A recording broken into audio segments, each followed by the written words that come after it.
J'aimerais commencer par rappeler à tous les Français que la République leur appartient indépendamment de leur religion, leur couleur de peau et leur origine. Notre République a pour ambition de traiter ses enfants à égalité. Elle ne fait pas de différence entre nous, car elle est laïque et elle respecte toutes les croyances. Mais il ne suffit pas de le dire pour que cela existe. C'est un chemin, celui de tout un républicain.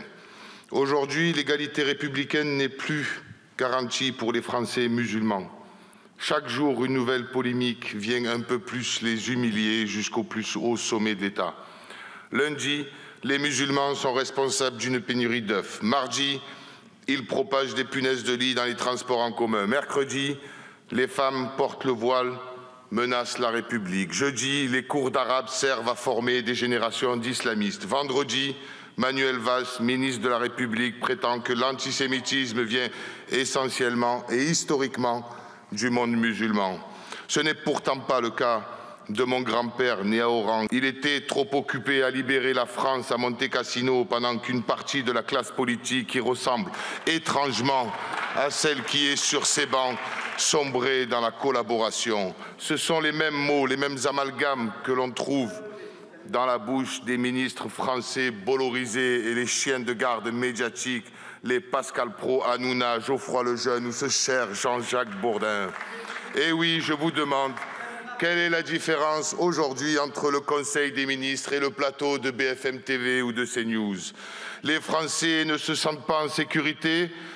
Vous nous parlez d'islam. Les Français ne peuvent plus se nourrir, vous parlez d'islam. Les Français n'arrivent pas à se chauffer, vous parlez d'islam. Les Français n'arrivent pas à se loger ou à payer leur loyer, vous parlez d'islam. Les Français n'arrivent plus à vivre de leur travail et sont à découvert, vous parlez d'islam. Pour vous, le seul problème de la France, c'est l'islam et les musulmans. Et pendant que vous faites durer ce cirque raciste, vous ne vous occupez pas des vrais problèmes des Français. Ah, quand il faut se mettre en scène pour rompre le jeûne et gratter quelques voix, vous ne manquez jamais à l'appel. Mais quand il s'agit de marcher contre toute forme de racisme et pour l'unité du peuple, il n'y a plus personne. Les donneurs de leçons n'étaient pas là.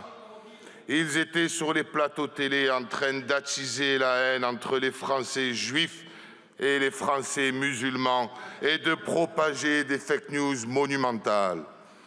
Pour vous, c'est polémique. Pour vous, c'est une polémique de plus. Pour des millions de Français de toute confession, c'est une blessure qui s'ajoute à une peur bien entretenue.